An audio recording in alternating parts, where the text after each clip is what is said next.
So all I've done here, and there's nothing special about it, is I simply made a little note using Google Classroom to create a list of the lessons that we've done. And I did that a little differently this year than even last semester, where I just had on Google Classroom, it just said lesson.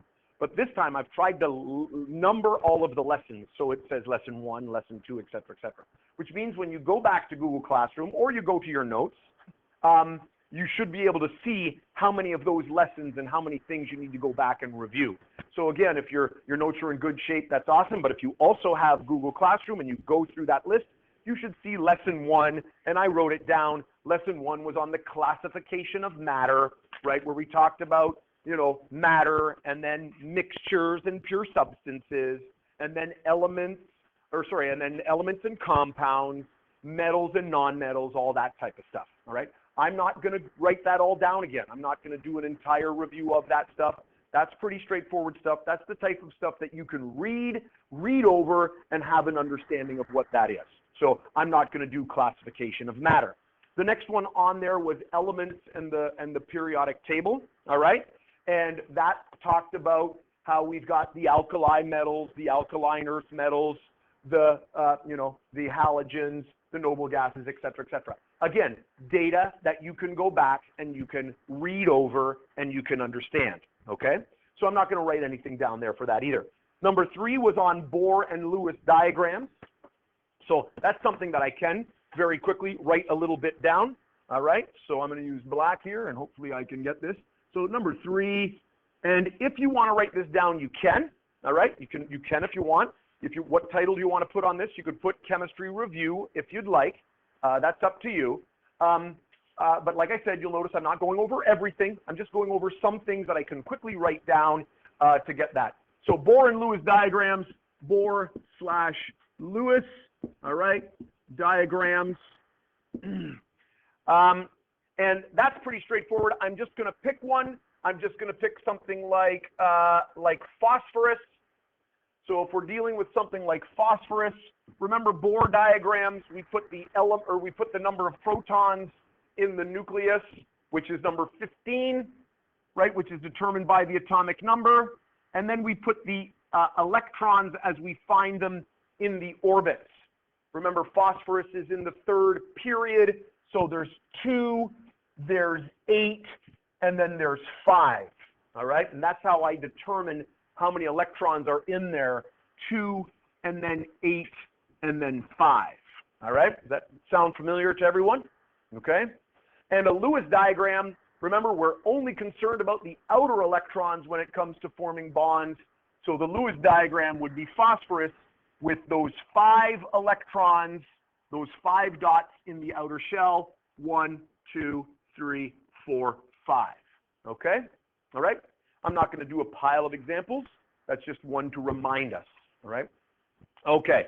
After that, we talked about ions, and I am going to do an example of that. So we talked about ions, all right? And we talked about how the metals can lose electrons. I'm going to just pick magnesium. So if I have Mg, all right, it's in group 2. You'll get to have the periodic table on your test. So we'll have 2 dots on that magnesium, all right, in group 2.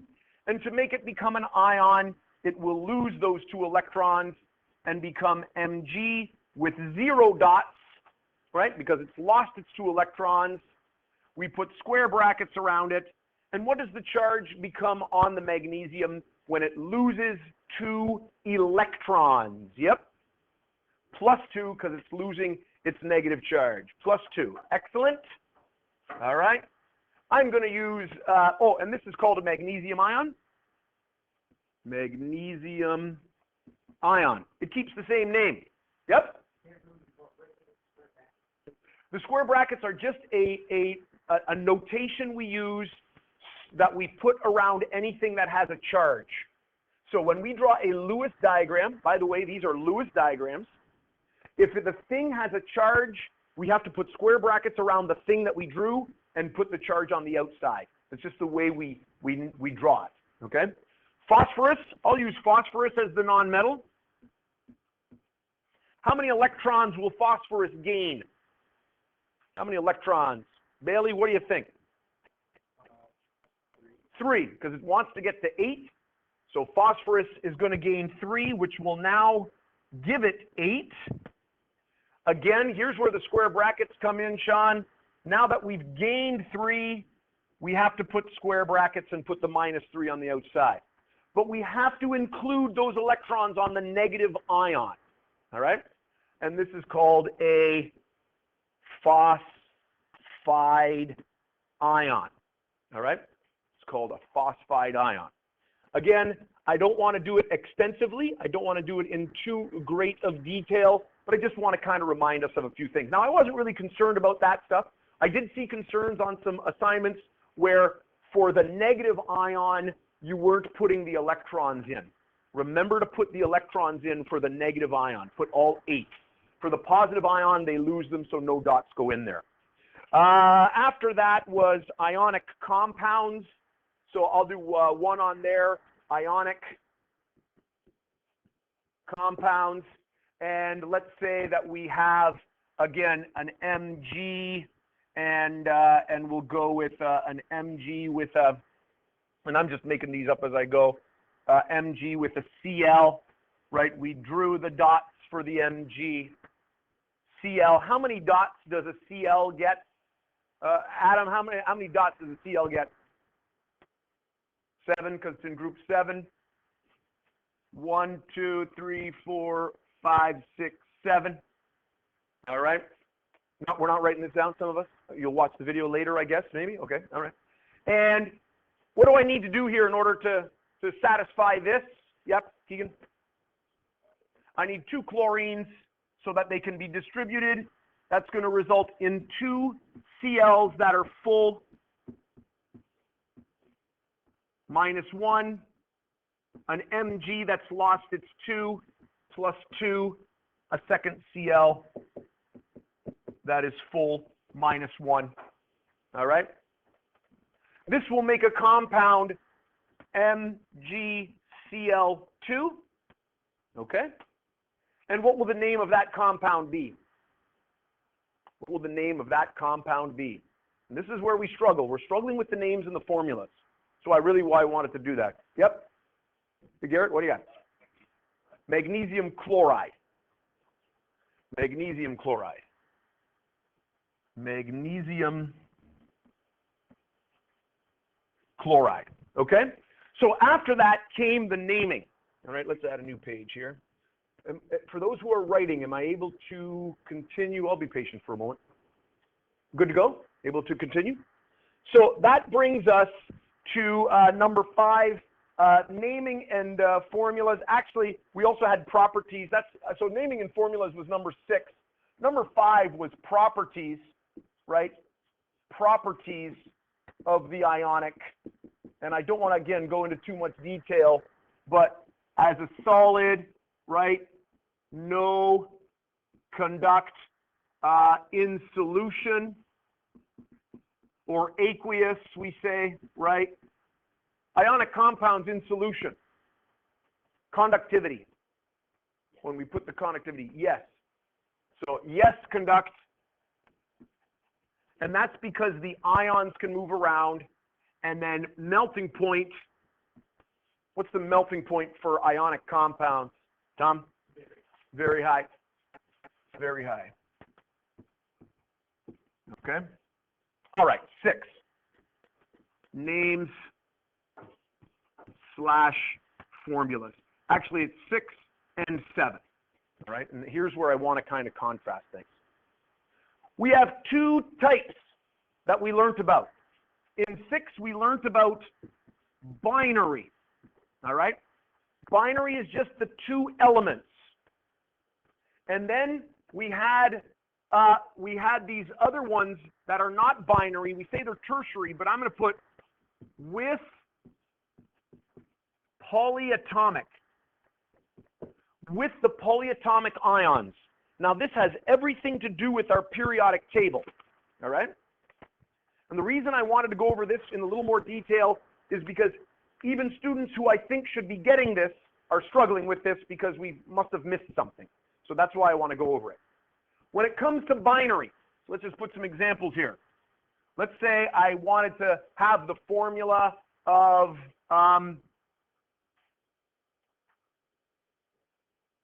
aluminum nitride. Aluminum nitride. And I'm going to contrast that with aluminum nitrate. All right, I want to contrast it with aluminum nitrate. Notice how one says "ide," and I'm terrible with my writing here, I'll fix it. Notice "ide" and "ate." I want to make sure we know the difference between the two. When we get formulas, remember we use the crossover. And this is true for whether I'm finding just a formula by itself or whether I'm finding a formula in a balanced chemical equation. Let's say I give you a word equation that says aluminum nitride plus hydrochloric acid. I need you to get that formula. And that formula is found the same way. So what do we do?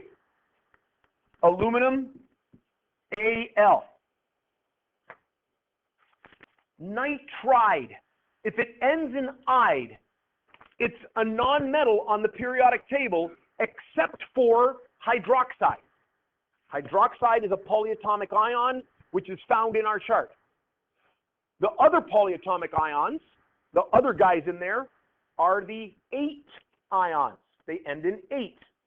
So you will be given this chart for your test, and if it's "ide," you're looking for the element.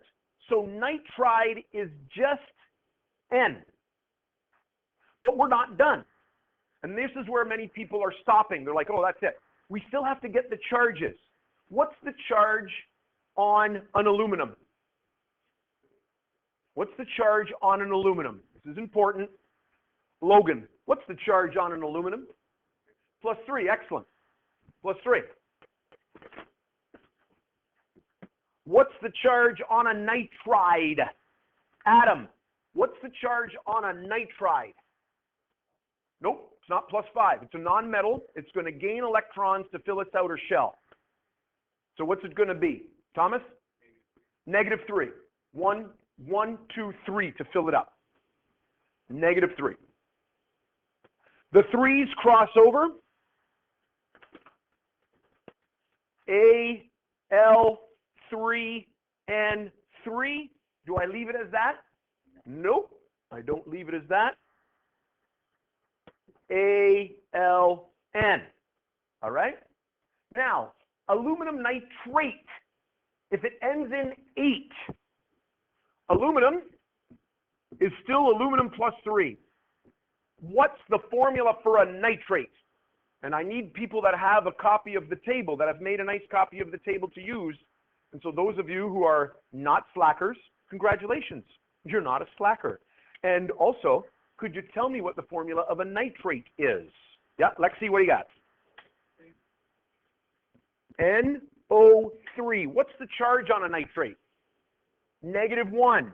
So notice, a nitrate is much different than a nitride. Okay? This is still +3. 3, 1, Al1, NO3, 3. Okay? There's a big difference in whether it ends in 8 or whether it ends in "ide." There's one exception to that. If I wanted you to find the formula for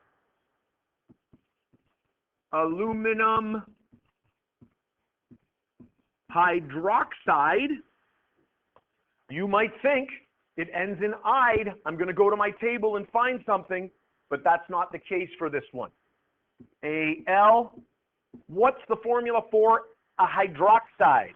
What do you got there, boss? OH, and what's the charge?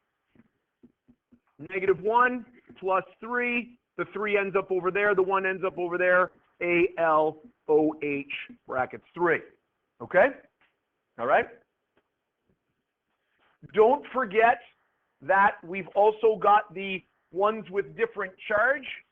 So let's say I wanted the name for this, CuOH2. All right. What would the name of that thing be? Well, we would start with the copper. Copper. Now, slow down there, Thomas.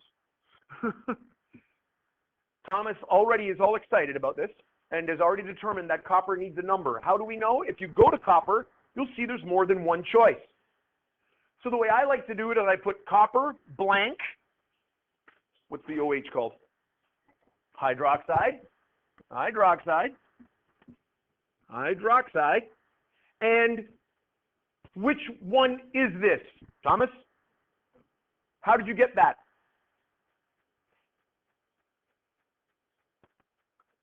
What's the other possibility for copper? Nope. Copper 1. Copper 1. So be careful. Let me give you one more example. You're right, this is copper 2, but let me give you one that's a little harder. How about FE?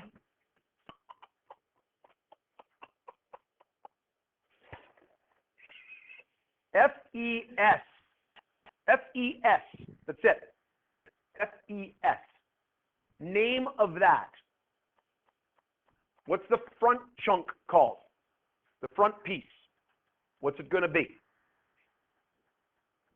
What's that? It's iron. And if we check iron, we've got two choices, but we'll figure that out in a second. What's the second piece called? What's that last part going to be called, Emma? That's a sulfide, correct? Sulfide. What are my options for iron? 2 and 3. Which one is this? Just hold it. If you get to figure it out, just keep it inside your brain. Keep it inside. Keep it in your brain. Remember, I told you, determine the formula for both. See which one you actually get. Martina, what version of iron is this? Yeah, very good. It's iron 2.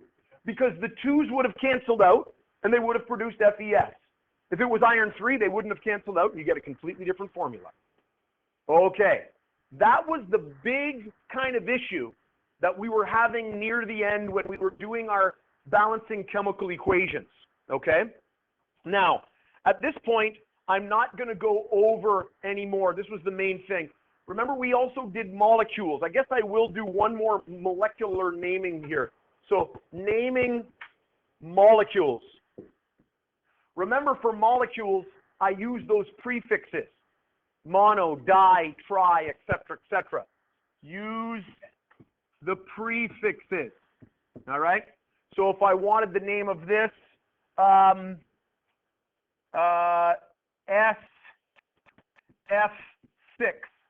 what would that be called? Thomas, just relax. Thomas is getting excited. That's okay. It's good. What would SF6 be called? SF6. Yeah, Garrett, what do you think? Yeah. Sulfur, hexafluoride.